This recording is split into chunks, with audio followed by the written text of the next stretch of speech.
dia, boa tarde e boa noite, depende do horário que você estiver vendo esse vídeo. Bom, já de cara quero dar algumas explicações sobre não ter tido vídeo ontem. Tive alguns problemas de ordem técnica que não vale entrar em detalhes aqui. E outra coisa que eu quero falar é acerca dos travamentos de câmera. O que acontece? Eu tenho feito igual diz o esquerdista do Cortella. Faça o melhor que você puder, nas condições que tem, até ter condições melhores de fazer melhor ainda. Então, é o que eu estou fazendo. É o equipamento que eu tenho, então vão para cima. O importante é desmentir a esquerda e esse desgoverno. Beleza?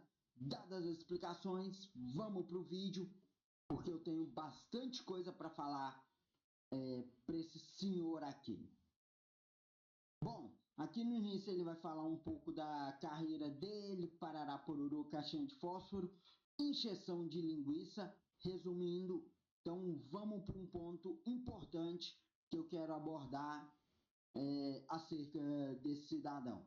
Cheguei ao Supremo Tribunal Federal, onde fui presidente daquela Suprema Corte, fui presidente do Conselho Nacional de Justiça, tive a honra de presidir a República por 2 dias, por 48 horas, e tive a honra também de presidir o Senado Federal no impeachment da Presidente da República. Esse é um dos pontos que eu quero abordar, porque é o seguinte, pessoal, graças a esse senhor que nós estamos vivendo tudo o que estamos vivendo. Eu explico com base na lei. Estou aqui no site do Jus Brasil e eu vou mostrar para vocês o porquê que, graças a esse cidadão, o Brasil vive o estado de exceção que vive. Os crimes definidos nessa lei, ainda quando simplesmente tentados, são passíveis de perda do cargo com inabilitação de até 5 anos, que depois foi atualizada para 8. Ou seja, pessoal, se o Lewandowski tivesse simplesmente cumprido a lei, Minas Gerais não teria que ter escolhido entre o Pacheco, que simplesmente engavetou todos os processos de impeachment contra ministros da Suprema Corte. Graças a este senhor que não cumpriu a lei, ali começou o rasgar da Constituição, porque ele cassou o mandato da Dilma e não aplicou os 8 anos de inelegibilidade que está atualizado nessa lei de 1950 que eu li para vocês agora há pouco. Eu já tive oportunidade de esclarecer essa expressão que foi pronunciada numa reunião que tive na Federação das Associações Comerciais do Brasil, num almoço e depois numa palestra que dei a todos os representantes das associações comerciais do Brasil. E o tema central qual era?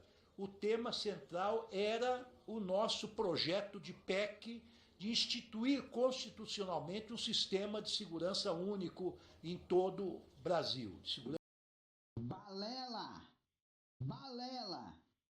A intenção é tirar o poder que os governadores têm acerca das polícias estaduais, para fazer como Maduro fez na Venezuela, a Guarda Nacional Bolivariana. Essa é a intenção desse desgoverno: tirar o poder das polícias militares, por exemplo, das mãos do Tarcísio, que está fazendo um grande trabalho na segurança pública de São Paulo. Tirar o poder da polícia militar das mãos, por exemplo, do Caiado, que, com todas as ressalvas que eu tenha contra ele faz um bom trabalho na segurança pública de Goiás. Então isso é balela. Isso é uma forma velada de criar a Guarda Nacional Bolivariana Brasileira.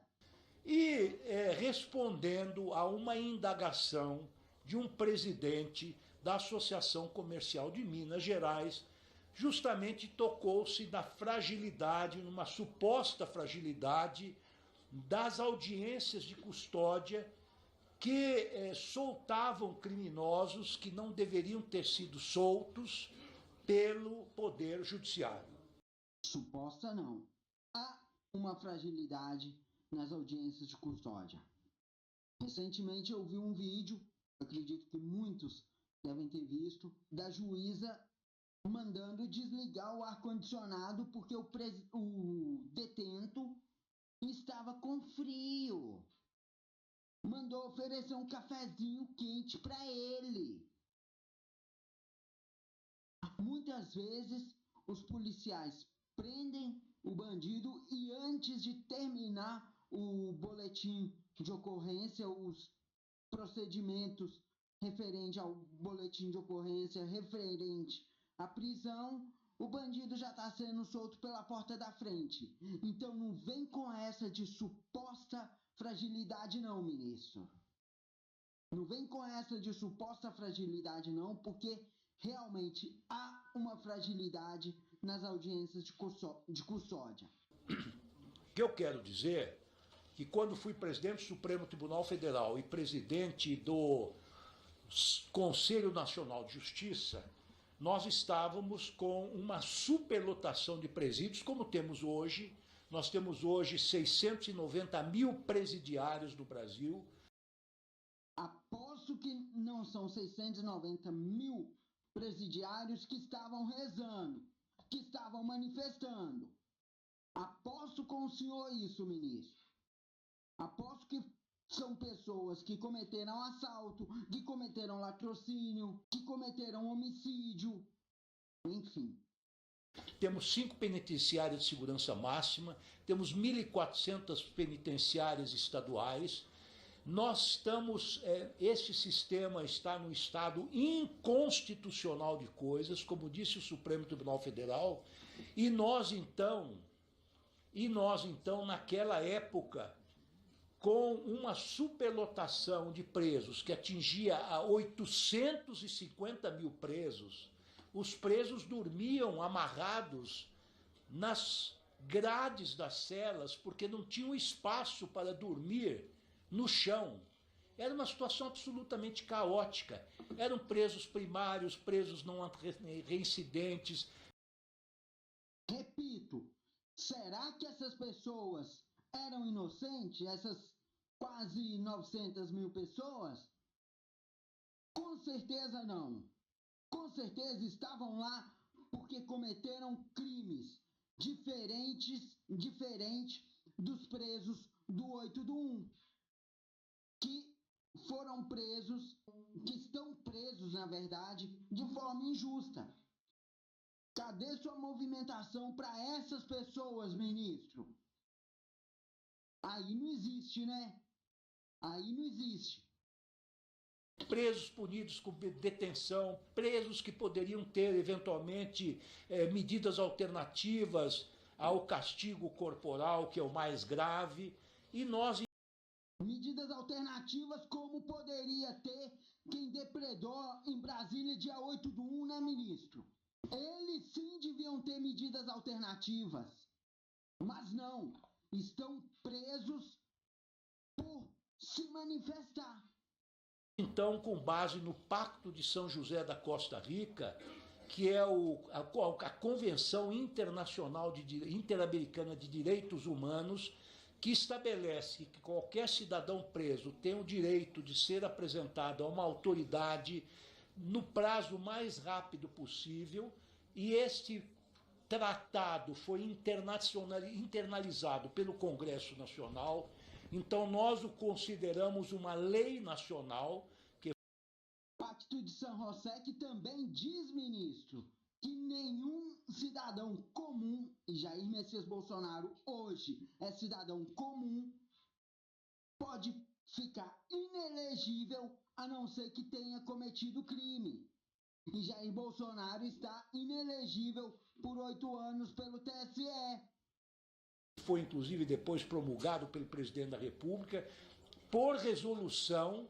Então, nós instituímos as audiências de custódia para fazer com que só ficassem presos realmente aqueles que efetivamente devem ser presos, que representam um perigo para a sociedade. Isso sob o crivo, sob a análise do juiz. E naquela época, senhoras deputadas... O traficante não representa um perigo para a sociedade não, né, ministro? Eu vi recentemente, pessoal, uma reportagem onde o policial militar foi, prendeu o traficante, apreendeu as drogas dentro da casa do traficante, eram quilos e mais quilos e mais quilos de droga, e na audiência de custódia o traficante foi liberado porque o policial militar não tinha o poder de entrar na casa dele para apreender as drogas. Porque quem detém esse tipo de poder é a Polícia Civil, por tecnicalidade.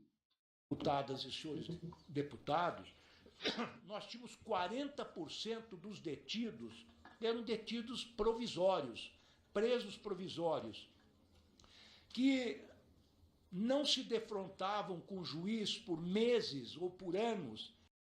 Mas ele não fala por que eram presos provisórios, né, pessoal? Aposto que não foi porque furtou um pão num supermercado para se alimentar. Não que eu esteja sendo a favor disso, mas eu aposto que eram presos provisórios que cometeram crimes realmente graves. E os presos do 8 do 1, ministro, que não tiveram essa audiência de custódia de forma legítima? Fica aí a pergunta. E ficavam naqueles cátres sem nenhum auxílio, sem nenhuma possibilidade de reivindicar os seus direitos perante o Poder Judiciário. Como os presos do 8 do 1 não podem reivindicar seus direitos, né, ministro? Porque estão sendo julgados pela Suprema Corte. E se tivessem que ser julgados, seria por depredação do patrimônio público, que, repito, como eu disse no vídeo anterior, isso realmente aconteceu, mas na primeira instância, e não na Suprema Corte, como estão sendo julgados e condenados a 14, 15, 16, a 7 anos de prisão. Eu acompanhei em todo o país, nos 27 estados da federação, nós acompanhamos as primeiras audiências de custódia. E realmente conseguimos separar o joio do trigo. Aqueles perigosos eram imediatamente encarcerados pelos juízes, aqueles que ofereciam menor periculosidade poderiam ter uma medida alternativa à prisão, ou uma tornozeleira eletrônica, ou... E qual a periculosidade os presos do 8 do 1 oferecem, ministro? Qual a periculosidade? Eu respondo para o senhor, nenhuma. Eventualmente uma restrição de direitos, ou uma prisão domiciliar, sobretudo no caso, por exemplo, de mães que têm filhos sob sua guarda, ou pais... Mães como a Débora do Batom, né, ministro? Que ficou presa 2 anos tendo filho pequeno e agora, depois de toda a repercussão pública, que ela foi solta, né? O que é que eu disse quando disse que a polícia prendia mal e o judiciário era obrigado a soltar em determinadas situações? A polícia prende mal no conceito de quem, ministro? A polícia não vai na casa de cidadão de bem e prende a população, não. A polícia prende quem tem que prender. O sistema judiciário que criou uma porta giratória com essa audiência de custódia. Eu disse isso no contexto das audiências de custódia e no contexto exatamente do Sistema Único de Segurança Pública que nós queremos estabelecer. Repito, Sistema Único de Segurança Pública é o caramba! A intenção é formar uma espécie de guarda bolivariana no Brasil, para os governadores serem só o repasse de dinheiro para os policiais, para que a polícia tenha que obedecer o presidente da República e não o governador de estado. Por quê? Porque o preso em flagrante que é levado pela polícia nem sempre é levado diante do juiz com todos os seus antecedentes. Às vezes um criminoso perigosíssimo em outro estado. Criminoso perigosíssimo como Cesare Battisti, né, ministro? Que o Lula, no último dia de governo dele, concedeu asilo político a um assassino de 4 pessoas lá na Itália. Bom, pessoal, tem muito mais coisas que o ministro falou na Comissão de Segurança Pública, mas que se eu for explanar tudo em um vídeo só vai ficar gigantesco. Então esse vídeo vai ficando por aqui. Muito obrigado a todos que assistiram e até o próximo vídeo. Peço que curtam, se inscrevam, compartilhem. Até a próxima. Fui.